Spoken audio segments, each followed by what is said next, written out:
نحمده ونصلي ونسلم على رسول الكريم اما بعد فاعوذ بالله من الشیطان الرجیم بسم اللہ الرحمن الرحیم السلام علیکم ورحمۃ اللہ وبرکاتہ۔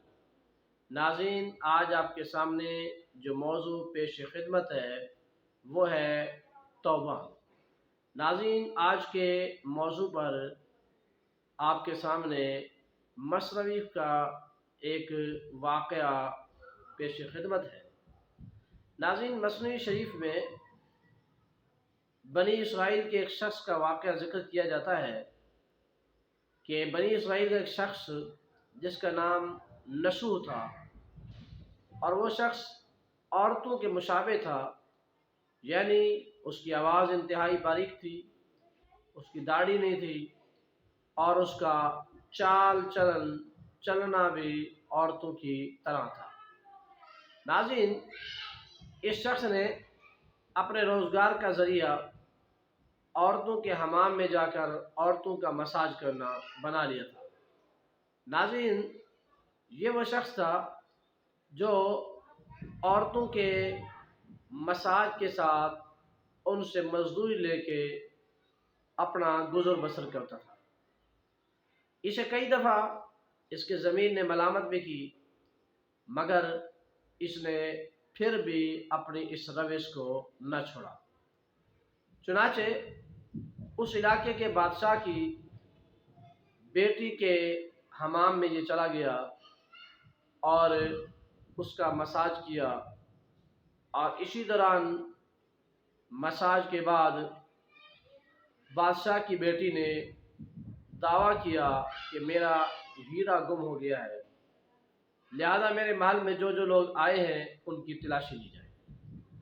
چنانچہ بادشاہ کی کنیزوں نے تمام ملازمین سے ان کی چیکنگ کرنا شروع کر دی۔ اب یہ نشو گھبرا کے بیٹھ گیا کہ اب جب چیکنگ ہوگی تو میں تو لوگوں کے سامنے مرد نظر آؤں گا، تو میرا یہ عیب کھل جائے گا۔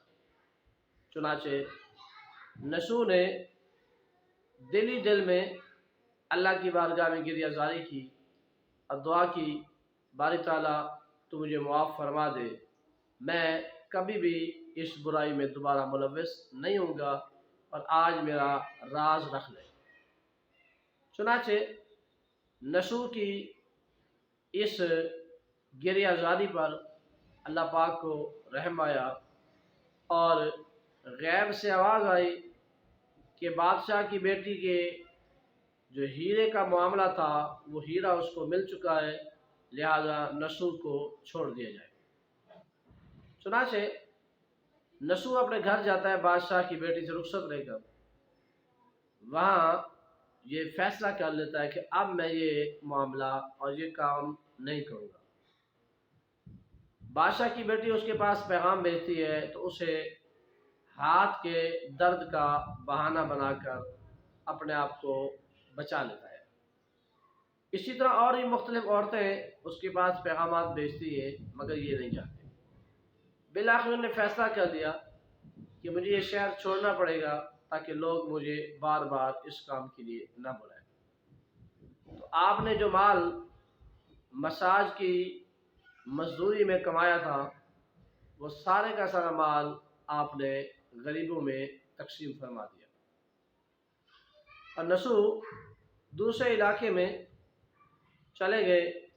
وہاں جا کر اللہ کی عبادت میں مصروف ہو گئے، گریہ زاری کرنے لگے، اور اسی دوران آپ کی طرف ایک بھینس چل کے آئی۔ آپ نے کھڑے ہو کر اس بھینس کی دیکھ بھال کرنا شروع کر دی۔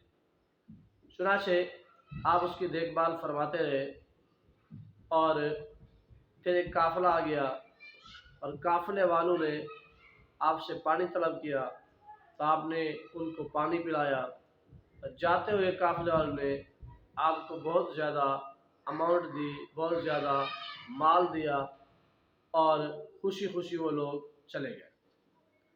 حضرت نشو نے وہ مال لے کر اس سے کنواں کھدوایا تاکہ آنے والے لوگوں کو پانی سے سیراب کیا جا سکے۔ اب نسو کی نیکی کی شہرت لوگوں میں پھیلتی جا رہی تھی۔ اسی دوران یہ خبر اس وقت کے بادشاہ کے پاس پہنچی، تو بادشاہ نے پیغام بھیجا کہ نسو مجھے ملنے آؤ۔ تو آپ نے ارشاد فرمایا کہ میں تجھے نہیں مل سکتا۔ تو بادشاہ نے یہ کہا تو کوئی نہیں، تو نہیں آتا تو ہم تیرے پاس آ کر تجھے مل لیتے ہیں۔ اس نے بادشاہ کو جواب دیا کہ بادشاہ صاحب آپ میرے پاس تشریف نہ لائیں، لیکن بادشاہ نے ضد کی اور حضرت نسو کے پاس جائے گا۔ راستے میں ہی حضرت عزرائیل علیہ السلام آئے اور بادشاہ کی روح قبض کر لی۔